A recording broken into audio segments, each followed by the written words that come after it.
Hello दोस्तों, आपका स्वागत है ग्रुप इस चैनल में। जैसा कि देख रहे हैं दोस्तों, हम लोग जो है टेक्नीशियन ग्रेड 3 का क्वेश्चन सोल्व कर रहे हैं साइंस का। आज हमारा ये तीसरा क्लास है। क्लास कितना है? तीसरा है। चलिए बिना देरी किए हुए क्वेश्चन स्टार्ट करते हैं। पहला क्वेश्चन आपके स्क्रीन पे आ गया है। देखिए, पहला क्वेश्चन जो कह रहा है, क्या कह रहा है कि विभाजन के दौरान कोशिका विभाजन किसी भी तल से हो सकता है। विखंडन के ये तरीके किस प्रोटोजोआ में देखा गया है? विभाजन के दौरान कोशिका विभाजन किसी भी तल से हो सकता है। विखंडन के ये तरीके किस प्रोटोजोआ में देखा गया है? ऑप्शन आपके सामने है। पहला ऑप्शन है लिस्मेनिया, दूसरा है अमीबा, तीसरा है प्लाज्मोडियम और चौथा है हाइड्रा। हम बता सकते हैं कि लिस्मेनिया भी प्रोटोजोआ है, अमीबा भी प्रोटोजोआ है और प्लाज्मोडियम भी क्या है? प्रोटोजोआ है। हाइड्रा दूसरे वर्ग का आता है, जो कि इसका प्रजनन होता है मुकुलन के द्वारा। ठीक है, मुकुलन के द्वारा ये प्रजनन करता है और बाकी सब जो है अलग ये प्रोटोजोआ के अंतर्गत आते हैं। लेकिन बात कह रहा है कि विभाजन के दौरान कोशिका विभाजन किसी भी तल से हो सकता है, तो किस में होता है? तो अमीबा में होता है। किसमें? अमीबा का जो आकृति होता है इस तरह से ऐसा होता है। ठीक है, किस तरह से होता है दोस्तों? तो इस तरह से ऐसे ऐसे ऐसे ऐसे उस तरह से होता है। ठीक है, इस तरह से होता है। तो विभाजन के दौरान कौन किसी भी तल से विखंडन के तरीके होता है? तो प्रोटोजोआ में कौन होता है? अमीबा। क्या हो जाएगा आपका राइट आंसर? अमीबा हो जाएगा। चलिए आगे बढ़ते हैं क्वेश्चन नंबर 2 पे। ठीक है, क्वेश्चन कह रहा है कि निम्नलिखित विकल्पों में से सही युग्म का चयन कीजिए। ठीक है, तो कह रहा है, हम गलत वाला पढ़ते हैं पहले। गलत वाला कह रहा है कि मुक्त रूप से गिरते हुए पिंड की गति असमान होता है। ये तो गलत है। क्या है? गलत है। वेग समय के साथ बदलता है और एक समान गति नहीं, गलत है। वेग समय के साथ नहीं बदलता और असमान गति, गलत है। यहाँ पे बोल रहा है प्रति एकांक समय में वेग परिवर्तन के दर को क्या कहते हैं? तो त्वरण कहते हैं। क्या कहते हैं? त्वरण कहते हैं। हमारा ये क्या है? सही है। त्वरण किसको कहते हैं? तो प्रति एकांक समय में वेग में परिवर्तन के दर को क्या कहते हैं? तो त्वरण कहते हैं। त्वरण क्या कहते हैं? ठीक है, तो इसका होता है वेग बटा समय। ये इक्वल टू क्या होता है? हमारा एक्सेलरेशन होता है। ठीक है, आगे बढ़ते हैं। क्वेश्चन में समझ में आया होगा।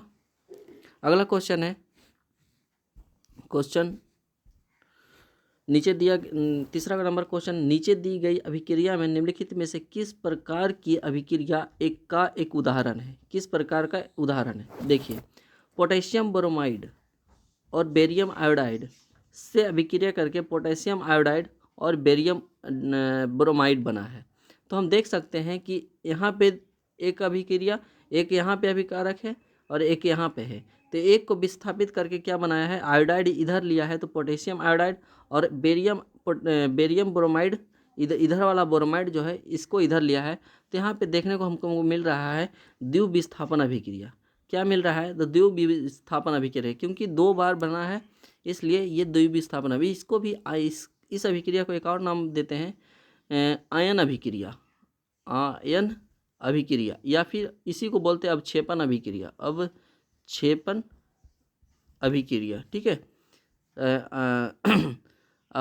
आयन अभिक्रिया और अवक्षेपण अभिक्रिया। ठीक है, और इसी का नाम है द्विविस्थापन अभिक्रिया। तो इसमें कौन सा अभिक्रिया हुआ है देखने को मिल रहा है? तो द्विविस्थापन अभिक्रिया। ऑप्शन नंबर 1 आपका राइट आंसर हो जाएगा। आगे बढ़ते हैं। अगला क्वेश्चन है कि निषेचन के लिए कौन सा प्रजनन अंग आवश्यक है? कह रहा है फर्टिलाइजेशन के लिए शरीर का कौन सा अंग प्रजनन अंग आवश्यक है? तो थैलमस गलत है, क्योंकि थैलमस ये मस्तिष्क में होता है। बाह्य दलपुंज, जैसे कि ये पुष्प है। ठीक है, ये डंठल है। डंठल का इस तरह से निकला हुआ रहता है, इस तरह से निकला हुआ आता है, और इसी पे करके एक फूल, इस तरह से कलियां फूल का बना हो जाता है। ये वाला बाह्यदल पुंज होता है, जो कि इसका रंग जो होता है हरा रंग का होता है। क्या होता है दोस्तों? हरा रंग का होता है। और ये अलग अलग पंखुड़ियाँ जो होती है, फूल की पंखुड़ियाँ अलग अलग कलर की अलग अलग होती है, बहुत तरह के कलर के होते हैं। ठीक है, तो ये तो गलत हो जाएगा बाह्यदल पुंज। इसका ये मतलब जो निषेचन का नहीं भाग है, खत्म हो गया। पंखुड़ियाँ, ये तो इसी को बोलते हैं पंखुड़ियाँ, जो कि ये भी निषेचन के लिए आवश्यक नहीं है, गलत हो गया। अब बात करते हैं परागकण एवं बीजांड। ये सही है, क्योंकि परागकोश में पराग पराग कोश में परागकण होता है, पराग कोश में परागकण होता है, ठीक है, परागकण होता है। और बीजांड, परागकण और बीजांड जिससे हम क्या करते हैं, निषेचन के लिए आवश्यक अंग है, ठीक है। तो ऑप्शन हमारा कौन सा हो जाएगा, ऑप्शन नंबर 2 राइट आपका आंसर हो जाएगा, ठीक है, याद रखिएगा। अगला क्वेश्चन पे चलते हैं, क्वेश्चन नंबर 5 पे। क्वेश्चन नंबर 5 बोल रहा है, निम्नलिखित में से कौन सा विकल्प दिए गए कथन के लिए सही स्पष्टीकरण प्रदान करता है, ठीक है। तो कथन दिया है कि गर्म दिनों में पसीना आना आपके शरीर को ठंडा करता है, कैसे? गर्म दिनों में पसीना आना आपके शरीर को क्या करता है, ठंडा करता है। तो दिया गया कथन गलत है, ये तो ऐसे ही ऑप्शन खत्म है। पसीना आने से शरीर का तापमान बढ़ जाता है, ये भी, पसीना अगर आएगा तो हमारा तापमान बढ़ जाएगा, ये तो भी गलत है। पसीने के कारण तेजी से बाष्पीकरण होता है जो शरीर की सतह से गर्मी को अवशोषित करता है, ये हमारा बात क्या है, तो सही है। जब हमारे शरीर में पसीना आता है और हम बाष्पीकरण होता है तो हमें क्या महसूस होता है, ठंडी महसूस होता है, ठंड का एहसास करते हैं, टेम्परेचर क्या करता है, अवशोषित हो जाता है। और चौथा ऑप्शन क्या है, पसीना आने से रक्त संचार बढ़ता है, ये भी गलत है। और शरीर को ठंडा करता है, नहीं, ये भी क्या है, ब्लड प्रेशर अगर बढ़ता है तो ठंड का महसूस नहीं होता है। तो ऑप्शन हमारा क्या, राइट आंसर क्या हो जाएगा, ऑप्शन नंबर 3, पसीने के कारण तेजी से बाष्पीकरण होता है जो शरीर की सतह से गर्मी को अवशोषित करता है। राइट आंसर आपका 3 हो जाएगा। अगले क्वेश्चन पे चलते हैं, क्वेश्चन नंबर 6। जब वृद्धि हार्मोन का स्तर कम होता है, कोई भी वृद्धि हार्मोन, जैसे पीयूष ग्रंथि क्या है, पीयूष ग्रंथि होता है, पीयूष ग्रंथि, इसको बोलते हैं वृद्धि हार्मोन, ठीक है, वृद्धि हार्मोन होता है, ठीक है। आगे है, स्रावित करने वाला कारक यानी ग्रोथ हार्मोन रिलीजिंग फैक्टर मुक्त करता है और पीयूष ग्रंथि को उद्दीपित करके वृद्धि हार्मोन मुक्त करता है, ठीक है। तो कहाँ से, तो देखते हैं, अग्नाशय से कोई वृद्धि हार्मोन नहीं निकलता है। अग्नाशय कहाँ पे होता है, तो शरीर के पेट के बगल में होता है, पेट के ऊपर थोड़ा सा अग्नाशय, पेट के नीचे होता है अग्नाशय, ठीक है, ये भी गलत हो गया। अधिवृक्क ग्रंथि, ये भी गलत है। थायराइड ग्रंथि जो कि गला में होता है, ये भी गलत है। तो हाइपोथैलेमस जो होता है, ठंड का एहसास करता है, वृद्धि, ये सब तो कौन करता है, हाइपोथैलेमस, जो कि आपका राइट आंसर क्या हो जाएगा, 2 हो जाएगा, ऑप्शन नंबर 2 हो जाएगा, ठीक है। आगे बढ़ते हैं क्वेश्चन नंबर 7 पे। क्वेश्चन नंबर 7 कह रहा है, क्वेश्चन नंबर 7 क्या कह रहा है, विद्युत अपघटनी, अपघटन का मतलब क्या होता है, टूटना, अपघटन का मतलब क्या होता है, तो टूटना। तो विद्युत अपघटनी परिष्करण में धारा प्रवाहित करने पर अशुद्धियाँ नीचे बैठ जाती है। अशुद्धियाँ क्या होती हैं, नीचे बैठ जाती हैं। उन अशुद्धियों को किस रूप में जाना जाता है, उस अशुद्धियाँ जो रहती है उनको किस रूप में जानते हैं, कैथोड पंख के रूप में, नहीं। जब अशुद्धियाँ निकलेगी तो कैथोड कैसे होगी, गैंग के रूप में, गैंग कम, नहीं, गलत है। विद्युत अपघटनी पंख यानी कि इलेक्ट्रोलाइटिक मंड के रूप में, नहीं, मड के रूप में नहीं। एनोड पंख, हाँ, एनोड क्या है, एनोड पे जमा हो जाता है और एनोड पे ही जमा होता है, ठीक है। तो आपका राइट आंसर क्या हो जाएगा, ऑप्शन नंबर 3, एनोड पंख कहलाता है। क्या कहलाता है दोस्तों, एनोड पंख कहलाता है। आगे बढ़ते हैं क्वेश्चन नंबर 8 पे, ठीक है। आई होप आप लोग को समझ में आ रहा होगा और आप लोग पढ़ रहे होंगे। पाचन नलिका के बारे में, पाचन का मतलब जैसे कैसे कैसे जाता है, भोजन को अवशोषित करता है, कहाँ पे स्वांगीकरण होता है। तो पाचन नलिका में भोजन की गति का सही क्रम निम्नलिखित में से कौन सा है, मुंह में लेते हैं, सही बात है। अमाशय में पहले चला जाता है कि ग्रासनी में, तो पहले ग्रासनी में जाता है उसके बाद अमाशय में जाता है, जो कि गलत है। पहले ग्रासनी में चल जाता है, मुंह में नहीं जाता, ये भी गलत है। चौथा ऑप्शन है ग्रासनी, तो मुंह में लिए हुए पहले ग्रासनी में जाता है, ये भी गलत है। तो ऑप्शन क्या है, 3 नंबर, मुंह में लेते हैं उसके बाद ग्रासनी उसके बाद अमाशय। तो आपका राइट आंसर क्या हो जाएगा, ऑप्शन नंबर 3 आपका राइट आंसर हो जाएगा, जो कि ऑप्शन नंबर 3 है। आगे बढ़ते हैं 9 नंबर क्वेश्चन पे। 9 नंबर क्वेश्चन कर रहा है कि डीआरडीओ द्वारा long range land attack cruise missile जो है वो LRLCM का पहला उड़ान परीक्षण कहाँ हुआ था। तो हमारे भारत में जो भी उड़ान मतलब परीक्षण होता है मिसाइलों का, तो एक ही जगह है, एक जगह और दो जगह है। तो एक है कहाँ, चांदीपुर। चांदीपुर कहाँ पड़ता है, तो उड़ीसा का। तो यहीं पे हमेशा होता है बराबर, कहाँ पे होता है दोस्तों, यहीं पे होता है। तो आपका राइट आंसर क्या हो जाएगा, राइट आंसर 3 नंबर हो जाएगा, integrated test range Chandipur Orissa. तो आपको राइट आंसर ये हो जाएगा, जो कि एक क्वेश्चन करेंट का है। आगे बढ़ते हैं क्वेश्चन नंबर 10 पे। निम्नलिखित में से किस एक विकल्प को छोड़कर सभी संयोजी ऊतक है। तो पहले तो ध्यान दीजिए कि संयोजी ऊतक होते कितने हैं। तो संयोजिक जैसे कि हड्डी से हड्डी संयोजी ऊतक है। रक्त क्या है, रक्त जो है ब्लड आपका क्या है, तो ये तरल संयोजी ऊतक यानी लिक्विड संयोजी ऊतक है। ठीक है, रक्त क्या है, तो तरल संयोजी ऊतक है। तो यहाँ ऑप्शन में देखिए, ऑप्शन में पहला ऑप्शन में क्या, उपास्थि। उपास्थि संयोजी ऊतक नहीं है, गलत हो गया।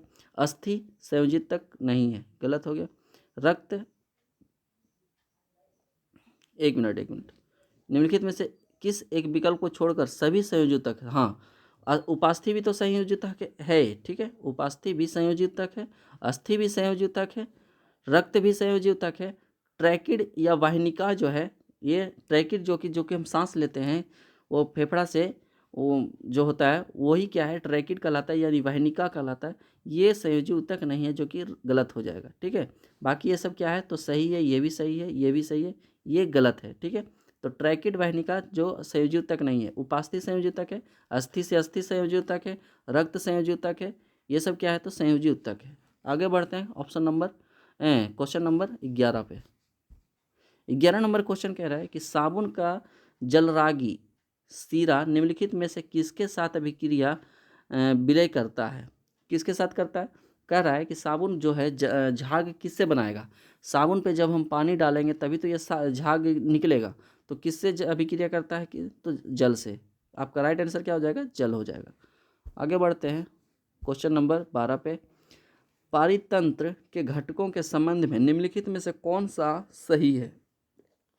पारितंत्र के घटकों के संबंध में निम्नलिखित में से कौन सा या कौन से सही है। तो जीवित जीव अजैविक घटक है। जीवित जीव जो है अजैविक घटक है, ये क्या है, गलत है, जैविक घटक है। मिट्टी क्या है, जैविक घटक। खनिज क्या है, अजैविक घटक, ये भी क्या है, तो सही है, ये क्या है, तो खनिज जो है अजैविक घटक है। खनिज क्या है, तो अजैविक घटक है, ये क्या है, सही है। ऑप्शन नंबर आपका क्या हो जाएगा, सही। Option number C right answer हो जाएगा, ऑप्शन नंबर 2 सही हो जाएगा। ठीक है, आगे बढ़ते हैं। अगला क्वेश्चन पे कह रहा है कि मिश्रण से कोलाइडी कणों को अलग करने के लिए निम्नलिखित में से किस तकनीक का उपयोग होता है। जैसे कि कोई बर्तन में मिश्रण है, यानी कि मिश्रण का मतलब दूध पानी का मिश्रण है। ठीक है, मिश्रण से कोलाइडल कणों को, कोलाइडल का मतलब होता है कि छोटे छोटे कण होते हैं, जो उनको अलग करने के लिए किसका उपयोग करते हैं। तो उसका उपयोग जो करते हैं अपकेंद्रीकरण। अपकेंद्रीकरण का, जैसे कि हम मट्ठा को, अगर मट्ठा बनाते हैं तो अगर उसको घुमाते हैं, बहुत देरी तक घुमाते हैं, तो उसके छोटे छोटे कण जो होते हैं ऊपर आ जाते हैं। तो वही क्या कहलाता है, अपकेंद्रीकरण कहलाता है। क्या कहलाता है, अपकेंद्रीकरण कहलाता है। तो ऑप्शन आपका राइट आंसर क्या हो जाएगा, ऑप्शन नंबर 3 आपका राइट आंसर हो जाएगा। आगे बढ़ते हैं क्वेश्चन नंबर 14 पे। बल के बारे में निम्नलिखित में से कौन सा कथन या कथन सही है।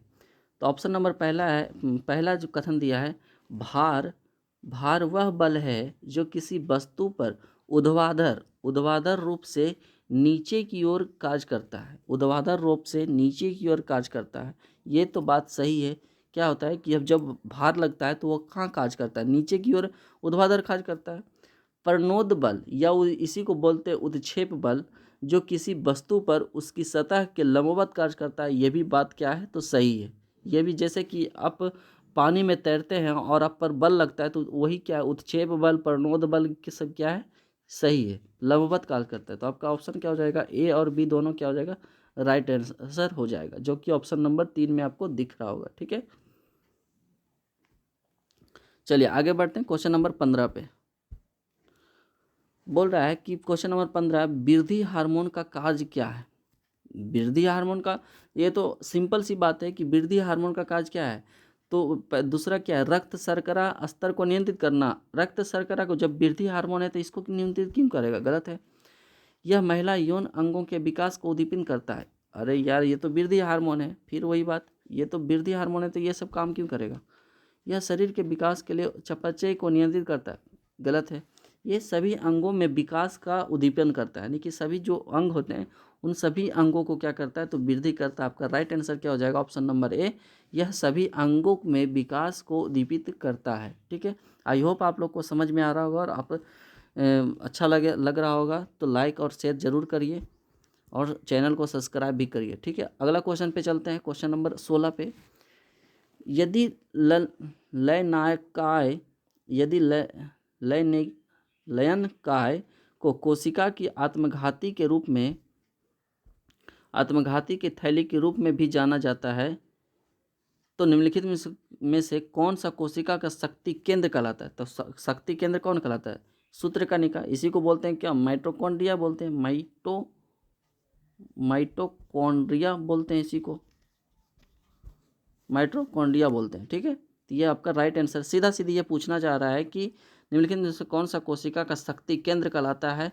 तो माइटोकॉन्ड्रिया। ठीक है, माइटोकॉन्ड्रिया। अगला क्वेश्चन है, देखिए दोस्तों, टेक्नीशियन में कोई हार्ड क्वेश्चन नहीं था, हार्ड क्वेश्चन नहीं आ रहा है या आया था। ठीक है, आप लोग घबराइए मत। अगला जो आने वाला है 2025 में टेक्नीशियन जो आने वाला है उसमें भी कोई हार्ड चेंज नहीं है, कोई भी चेंज नहीं, बस आराम से मारिए, देखिए फिर आपका रिजल्ट होगा। ठीक है, चलिए आगे बढ़ते हैं क्वेश्चन नंबर 17 पे, जो कि आपके सामने है।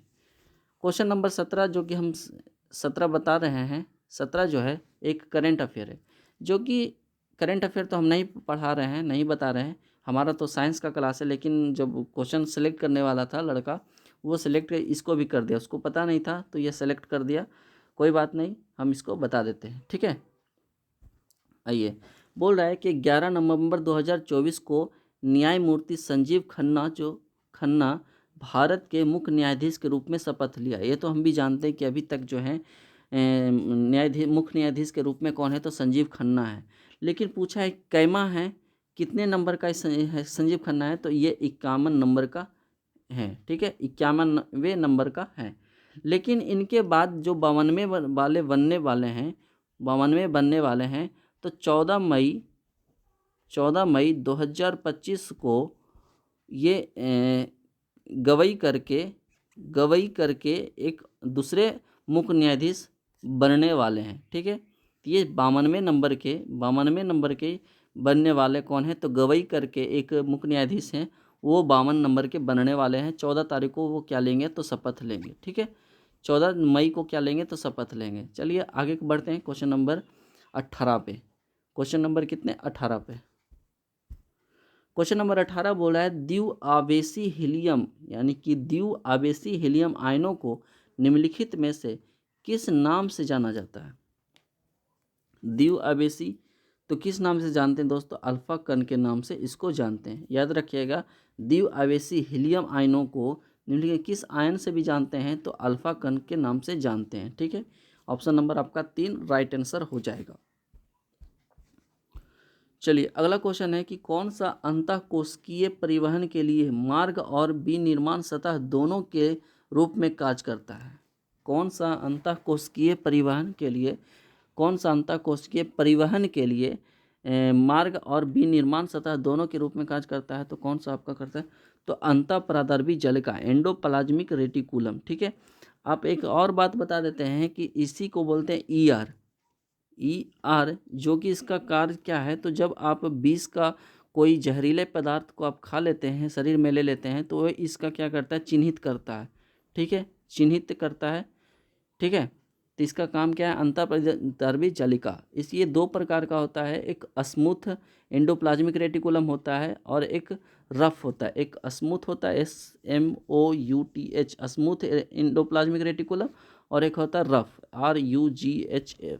रफ होता है, एक स्मूथ होता है, एक और रफ होता है। ठीक है, और स्मूथ वाले में क्या होता है? तो वसा का संचालन करता है या, और रफ में क्या करता है? तो प्रोटीन का संश्लेषण करता है। ठीक है, याद रखिएगा, आपको ध्यान में रखना है इन 2 बातों को। आगे बढ़ते हैं क्वेश्चन नंबर 20 पे। क्वेश्चन नंबर 20 बोल रहा है कि अंडाशय द्वारा नियंत्रित कार्य से संबंधित सही विकल्प का चयन कीजिए। अंडाशयों द्वारा नियंत्रित कार्य को निलंबित संबंधित सही विकल्प का चयन कीजिए। तो कह रहा है कि अंडाशय क्या करता है, उपापचय को नियंत्रित करता है, ये गलत बात है। उपापचय नहीं करता है, सभी अंगों में विकास का उद्दीपन करता है, ये गलत बात है। जो कि हमने पिछला ये ऑप्शन में था, कौन सा जो था कि सभी अंगों को विकास में करता है, तो दूसरा था, ठीक है, ये गलत है, विकास में नहीं करता है। पीयूष ग्रंथि ये भी क्या करता है, वृद्धि हार्मोन है एक प्रकार का।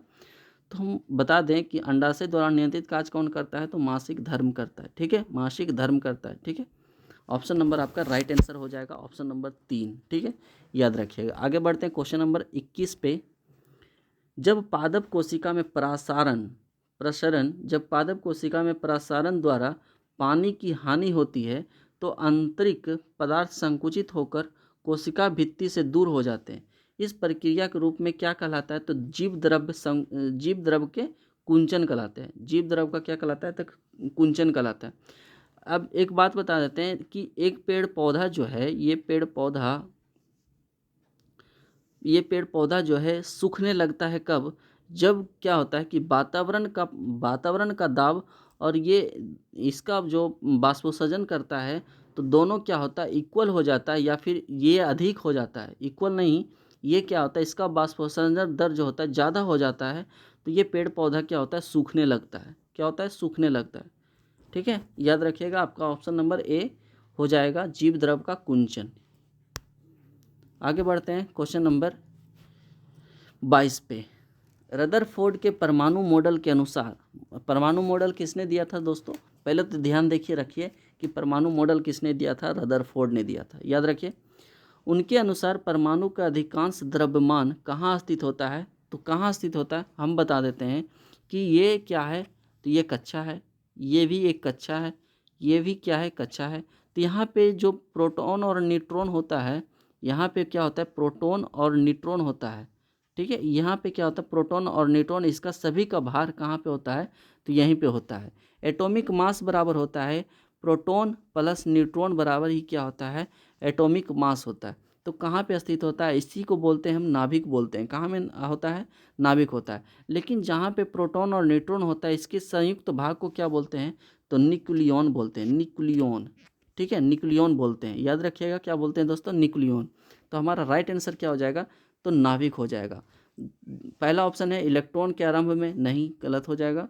यह सर्वत्र समान रूप से वितरित होती है, गलत हो जाएगा। इलेक्ट्रॉन के कोष में नहीं होते।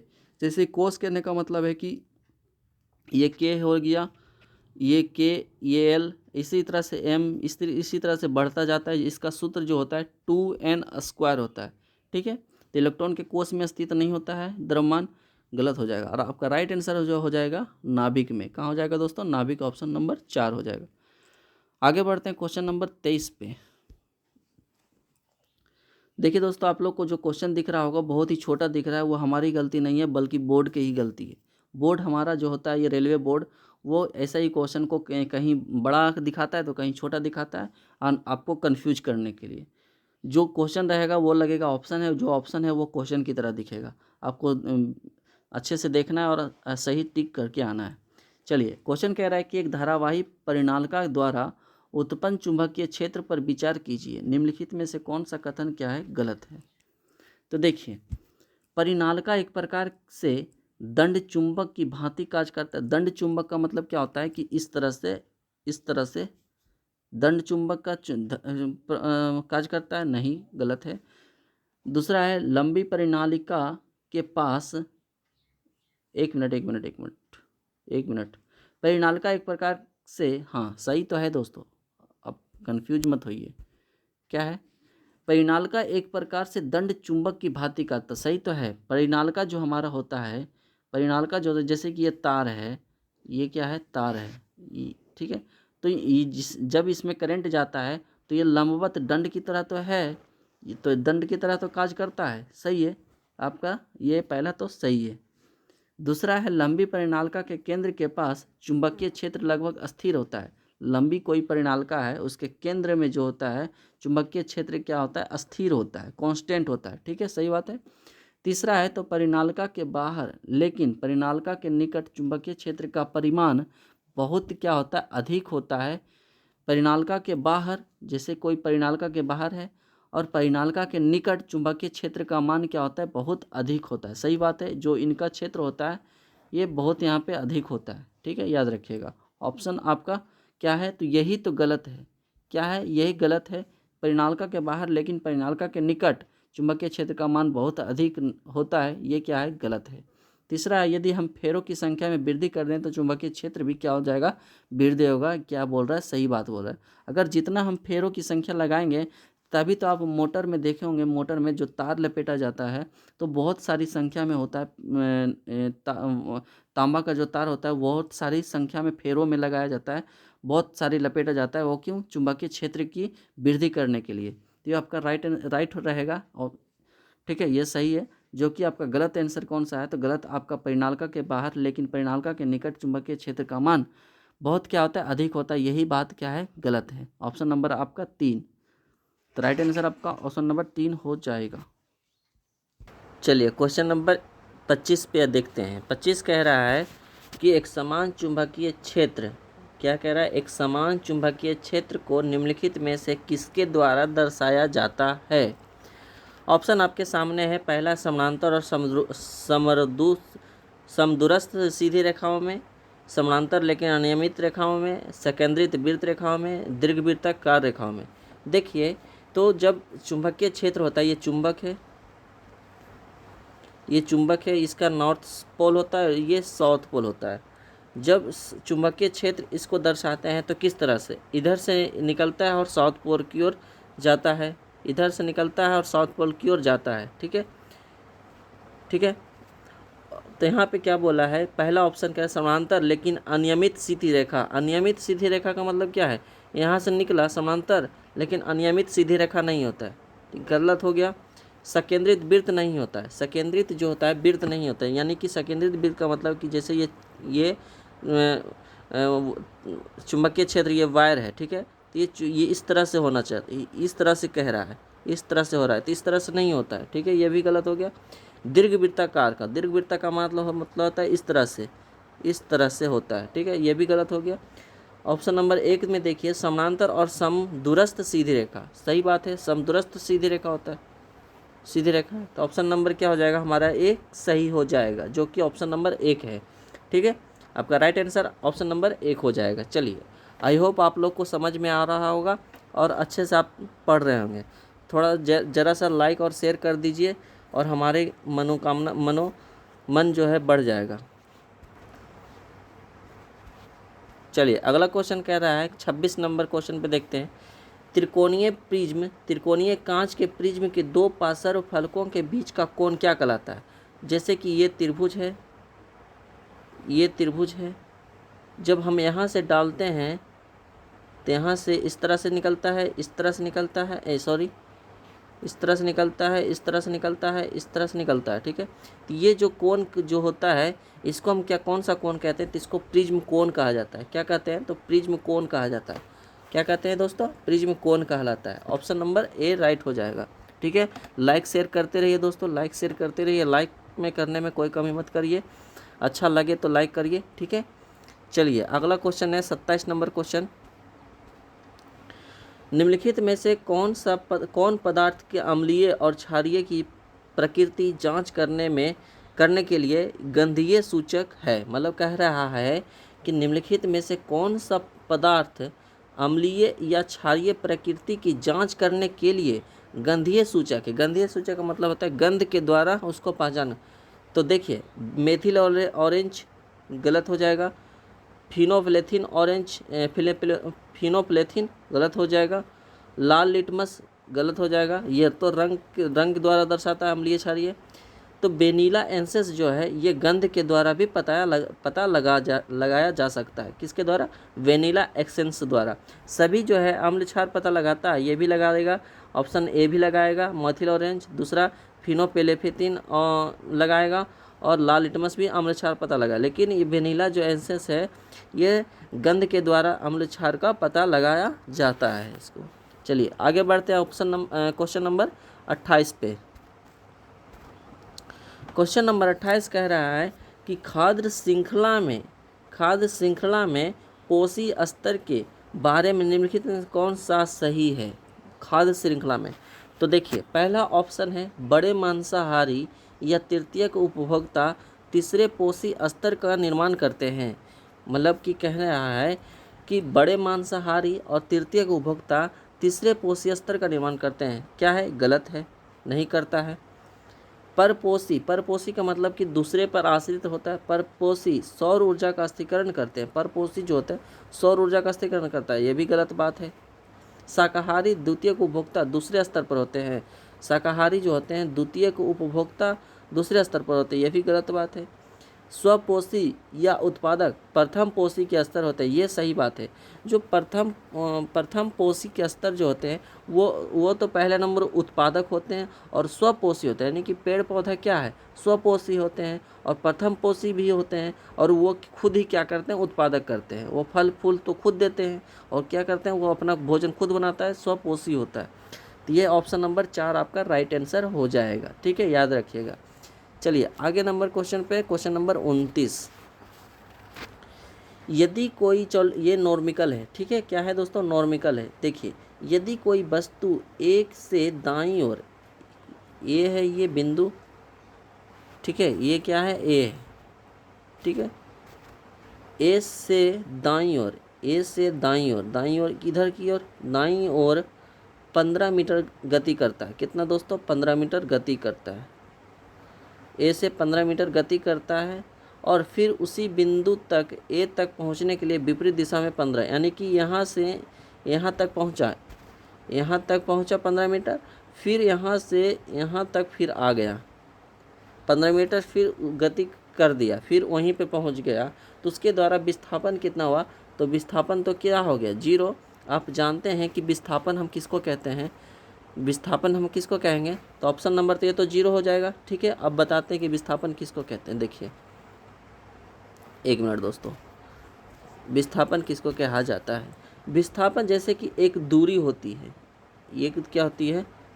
दूरी होती है, और एक होता है विस्थापन।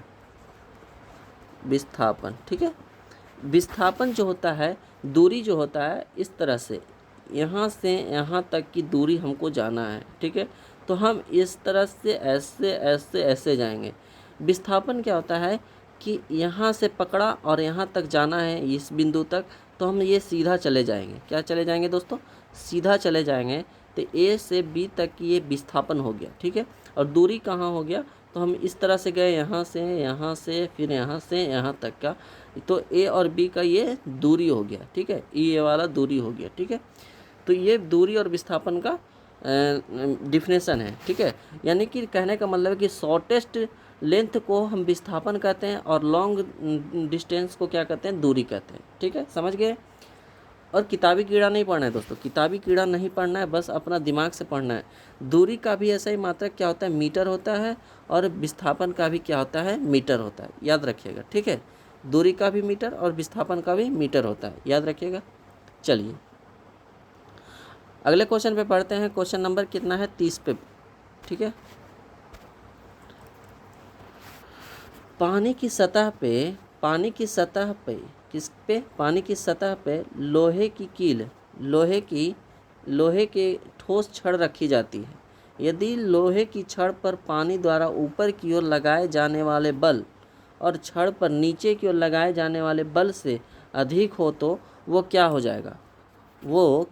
जैसे कि नाव कैसे तैरती है? नाव क्यों तैरती है? या फिर छड़ी बात रखो, उतना नाव मत जाओ।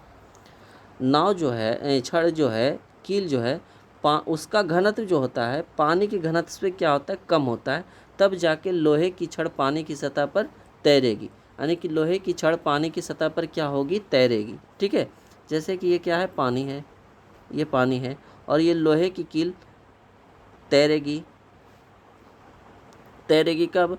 जब पानी की सतह पर लोहे के ठोस रखा जाता है। यदि लोहे की छड़ पानी के द्वारा ऊपर की ओर लगाए जाने वाले बल, पानी के द्वारा, किसके द्वारा दोस्तों? पानी के द्वारा ऊपर की ओर लगाए जाने वाले बल छड़ पर नीचे की ओर लगाए जाने वाले बल से अधिक है, यानी कि इससे अधिक पानी का बल है, इससे जो अधिक है पानी का अधिक है, तो क्या होगा? छड़ तो ऑटोमेटिक तैरेगा। जैसे कि आप शहद का डब्बा ले लें, शहद का ले लें, तो शहद का घनत्व क्या होता है, ज़्यादा होता है, और उस पर आप कील डाल दें तो वो नीचे नहीं जाएगा बल्कि उसी पे ऐसे रह जाएगा। ठीक है, तो ये इसका डिफिनेशन है। बस क्या है, तो कुछ नहीं है दोस्तों, बस इसने डिफिनेशन पूछा है और आप टिक करके आइए, कोई दिक्कत नहीं है।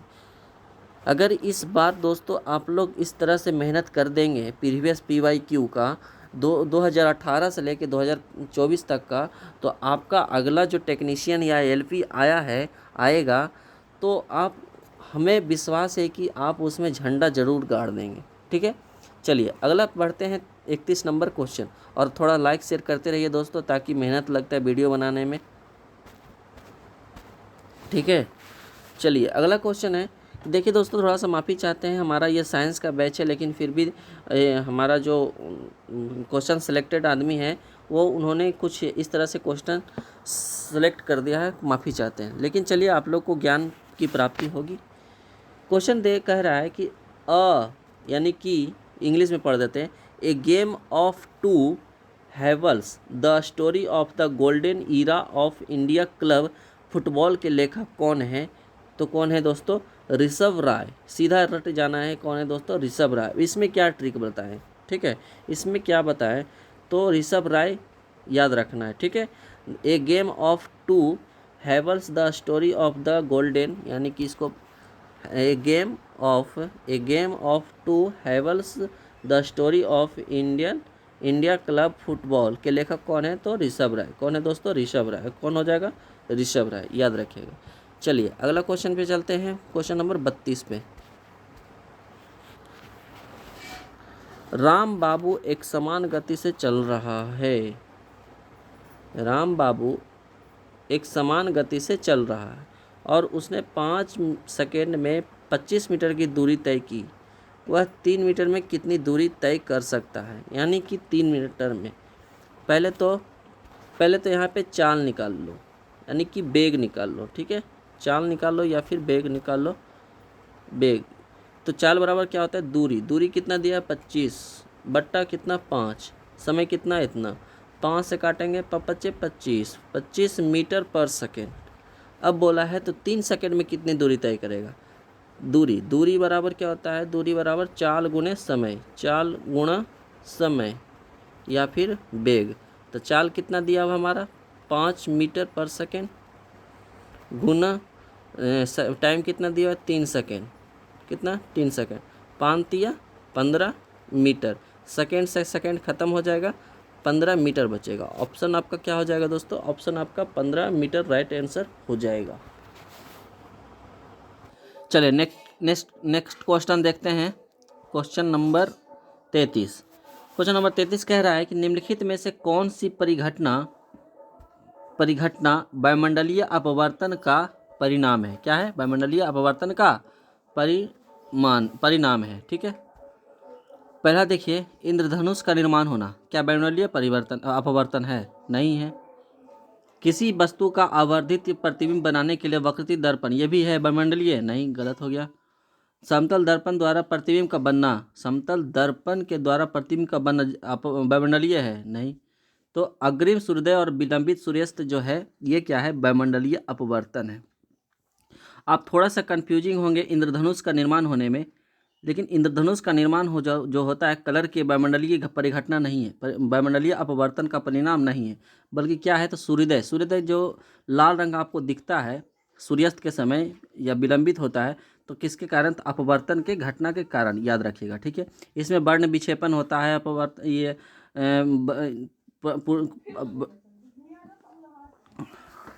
ठीक है, आगे चलिए देखते हैं क्वेश्चन नंबर 33 पे। ठीक है, ये आप लोग को क्वेश्चन समझ में आ गया होगा, नॉर्मिकल था। ठीक है, चलिए अगला क्वेश्चन देखते हैं, क्वेश्चन नंबर 33 पे।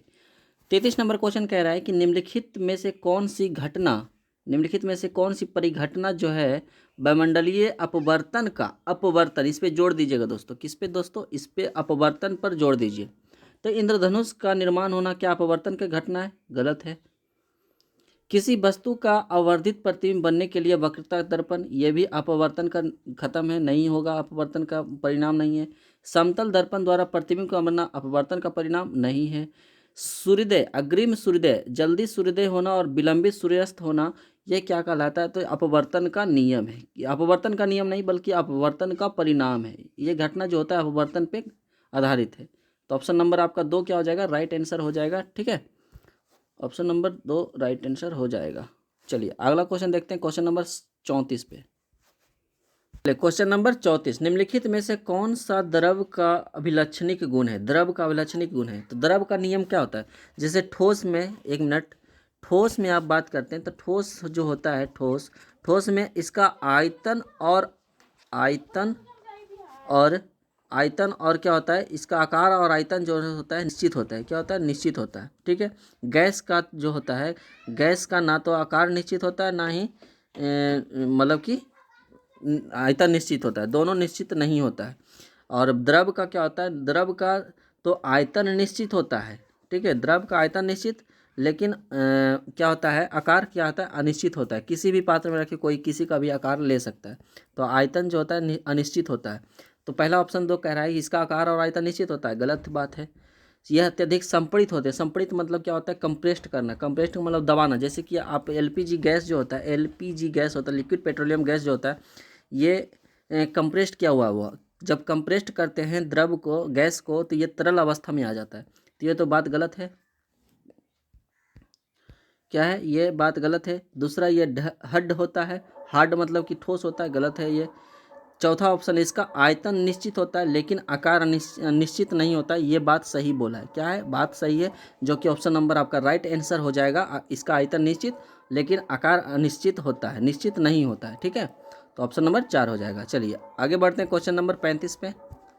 क्वेश्चन नंबर 35 कह रहा है कि एक एथलीट की चाल भी क्या होगी, यानी वेग क्या होगा यदि एथलीट की त्रिज्या r के वृत्ताकार पथ के परित एक चक्कर लगाने में t सेकेंड का समय लगता है। अगर देखिए बात करते हैं कि एक ये वृत्त है, ठीक है, क्या है? वृत्त है, इसकी त्रिज्या यहाँ से ये वाली त्रिज्या r है, ठीक है, और इसका ये क्या है? तो परिधि है। क्या है दोस्तों? परिधि है। ये वाला जो क्या है? परिधि है। ये क्या है? परिधि है। तो यही चक्कर लगाएगा, परिधि के बराबर चक्कर लगाए। तो वृत्त का परिधि क्या होता है? 2πr होता है। क्या होता है दोस्तों? 2πr। दिखा नहीं होगा आप लोग को, एक मिनट, आप लोग को दिखा नहीं होगा। क्या होता है दोस्तों? 2πr होता है। क्या होता है दोस्तों? 2πr होता है। ठीक है, तो हमें बोला है कि वेग क्या होता है? भी बराबर क्या होता है? दूरी बराबर, चाल बराबर दूरी बटा समय। चाल बराबर यानी दूरी बटा, दूरी कितना है दोस्तों? 2πr बटा समय कितना है? t second. तो यही आपका क्या हो जाएगा? आंसर हो जाएगा। v बराबर 2π बटा t। ऑप्शन नंबर 1 आपका राइट आंसर हो जाएगा। ठीक है, आगे बढ़ते हैं क्वेश्चन नंबर 36 पे। ठीक है, क्वेश्चन नंबर 36 जो कह रहा है, क्वेश्चन नंबर 36, निम्नलिखित विकल्पों में से कौन सा विकल्प निलंबन का उदाहरण? निलंबन जो होता है, आप देखिए नाला का पानी देखिएगा, नाला का पानी जितना भी गंदा है वो निलंबन है। क्या है दोस्तों? निलंबन है, निलंबन है। ठीक है, क्योंकि उसमें जो होता है छोटा छोटा कण होता है, निलंबन होता है। ठीक है, निलंबन होता है क्योंकि उसमें छोटे छोटे पानी में, जल में छोटे छोटे कण होते हैं। ठीक है, तो वो निलंबन का उदाहरण। तो देखिए ऑप्शन नंबर 1 क्या कर रहा है? जल में दूध की कुछ बूंदे, ये निलंबन का उदाहरण नहीं है। जल में चीनी का घोल, ये समांगी मिश्रण है, ये नहीं है। विलयन का मिश्रण है, विलयन है एक प्रकार का, ये क्या है? विलयन है। जल में तेल, ये भी नहीं है, विसमांगी मिश्रण है। ठीक है, ये भी क्या है? ये क्या है? दूसरा ऑप्शन नंबर, जल में चाक का चूर्ण, ये क्या है? ये सही बात है, क्योंकि जाल में अगर आप चाक को चूर करके डाल देते हैं वो छोटे छोटे कण रह जाते हैं, घुलते नहीं हैं। तो ये जल में क्या है? चाक का चूर्ण क्या है? हो जाएगा निलंबन का उदाहरण, राइट आंसर हो जाएगा। ठीक है, जल में चाक का चूर्ण, तो ऑप्शन नंबर 2 आपका राइट आंसर हो जाएगा।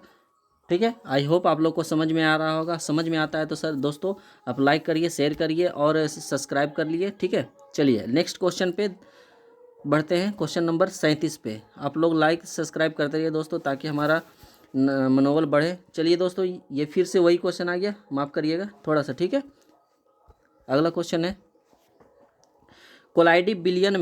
कोलाइडी कणों के द्वारा, ठीक है, प्रकाश के प्रकीर्णन की परिघटना से क्या उत्पन्न होता है? प्रकाश के प्रकीर्णन से क्या होता है? तो प्रकीर्णन जो दिखाता है, तो हम बता दें प्रकीर्णन या टिंडल प्रभाव जो होता है, टिंडल प्रभाव होता है, क्या होता है, प्रकीर्णन की परिघटना से क्या उत्पन्न होता है, तो इंद्रधनुष होगा, नहीं होगा। सूर्यास्त में विलंब होगा, नहीं होगा। तारों का टिमटाना होना, नहीं। तो क्या होता है, टिंडल का प्रभाव। क्या होता है दोस्तों, टिंडल का प्रभाव। क्या होता है, टिंडल का प्रभाव।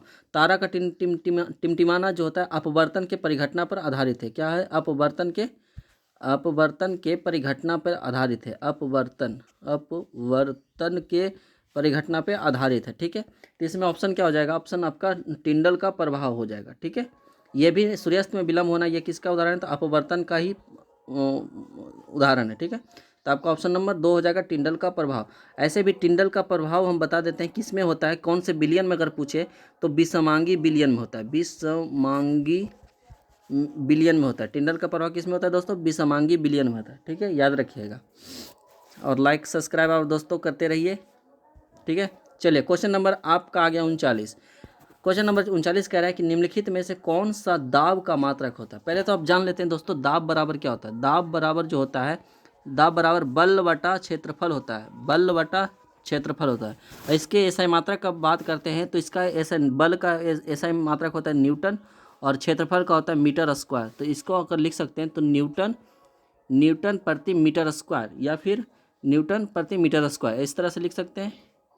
सॉरी, ऐसे नहीं लिख सकते हैं, इसको ऐसे करके लिख सकते हैं, बीच में डैश देंगे, या फिर न्यूटन, एक मिनट दोस्तों माफ करिएगा, न्यूटन मीटर इन्वर्स 2, ये आपको ऐसे लिख सकते हैं। अगर बात करते हैं MLT इन्वर्स मतलब कि विमीय सूत्र का, तो अलग इसका होता है। इसके अगर विमीय सूत्र में निकालना हो तो न्यूटन का क्या होता है, kg मीटर पर सेकेंड स्क्वायर, और मीटर स्क्वायर, इस तरह से आप करिएगा तो पूरा निकल जाएगा, ठीक है।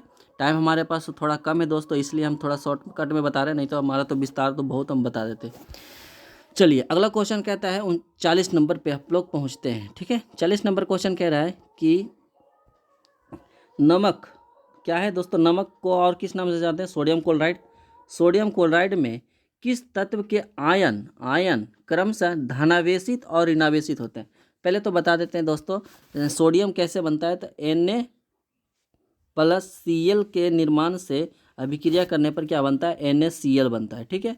तो हम बता देते हैं सोडियम पर प्लस चार्ज होता है और क्लोरीन पर माइनस चार्ज होता है, तब जाके दोनों संयुक्त करता है, तब बनता है सोडियम क्लोराइड। तब यहाँ पे कर रहा है सोडियम क्या होगा, तो धनावेशित होगा, धनावेशित होगा, ठीक है, धनावेशित होगा। और क्लोरीन जो होगा ऋणावेशित होगा। क्या होगा दोस्तों, ऋणावेशित होगा, ठीक है। अब बात करते हैं धनावेशित क्यों होगा, क्योंकि सोडियम जो होता है, सोडियम का परमाणु संख्या 11 होता है, इसमें 2, 8 और 1, ये तो पूरा होने के लिए 8 ही इसका होना चाहिए। तो एक तो दान कर सकता है कि नहीं, एक तो दान करेगा तो इसके पास कितना बचेगा, 2, 8, यानी कि एक दान कर दे 2। अगर इसको हटा दिया जाए तो ये तो धनावेशित हो जाएगा, मतलब कि ऋण को 8 पूरा, इसका कक्षा पूरा फुल हो गया। तो इसलिए ये जो है एक क्या करता है, दान दे देता है, एक क्या करता है, इसको दे देता है। तब इस ए पर जो देता है वो क्या होता है, धनावेशित, जो लेता है वो क्या होता है, ऋणावेशित। तो धनावेशित सोडियम क्या हो जाएगा, धनावेशित हो जाएगा। चलिए अगला क्वेश्चन पे चलते हैं। आप लोग, आई होप आप लोग को समझ में आया होगा। चलिए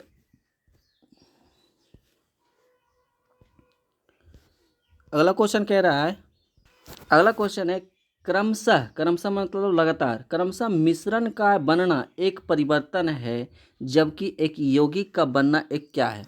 देखिए दोस्तों, अगर मिश्रण की बात करते हैं तो मिश्रण तो बहुत तरह से बनता है, जैसे कि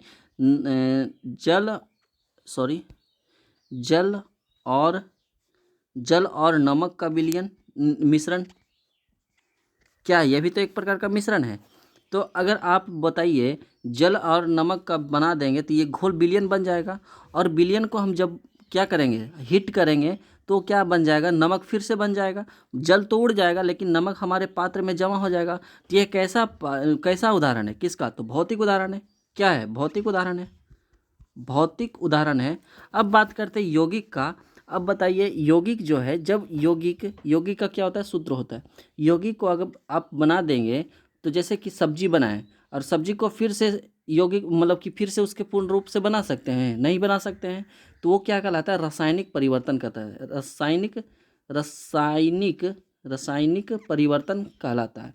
तो हमारा ये मिश्रण जो हो जाएगा भौतिक परिवर्तन, और ये यौगिक क्या हो जाएगा, रासायनिक परिवर्तन हो जाएगा। तो राइट आंसर आपका क्या हो जाएगा, ऑप्शन नंबर 3 आपका राइट आंसर हो जाएगा। ठीक है, चलिए अगला क्वेश्चन देखते हैं। अगला क्वेश्चन जो है, अगला क्वेश्चन किधर गया, एक मिनट दोस्तों।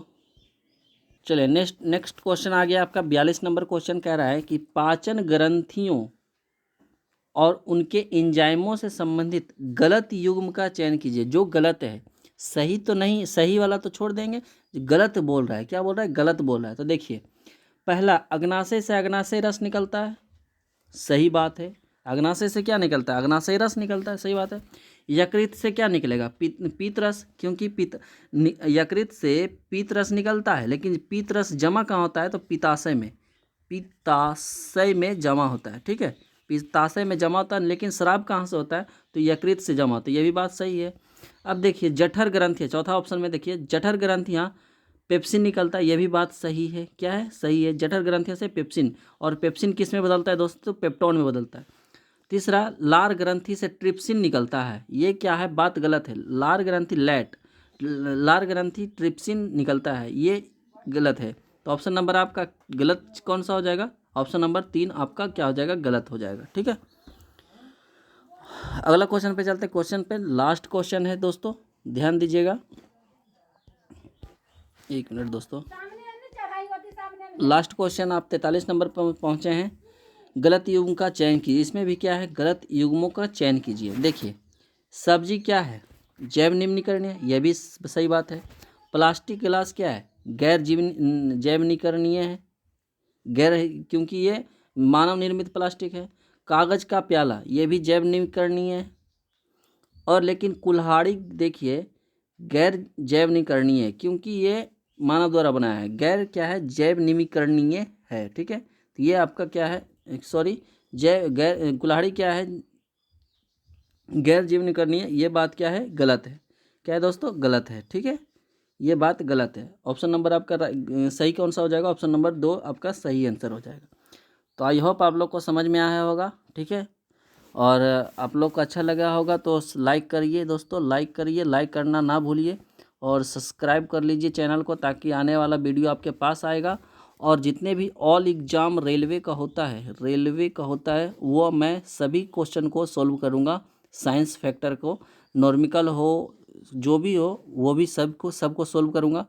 और आप तरीके से वीडियो देखिए और शेयर करते रहिए दोस्तों को जोड़िए। ठीक है, हमारा एक प्रयास है 2018 से लेकर के 2024 तक अभी जितने भी रेलवे के एग्ज़ाम हुए हैं, मैं उसको पूरा कोशिश कर रहा हूँ साइंस का कवर करने के लिए। ठीक है, और हमारा जो भी अभी थोड़ा गलती होता है थोड़ा माफ़ करिए, बाकी हम आगे सुधार करने वाले हैं। ठीक है, थैंक यू, धन्यवाद, और लाइक सब्सक्राइब करते रहिए। चलिए, थैंक यू वेरी मच।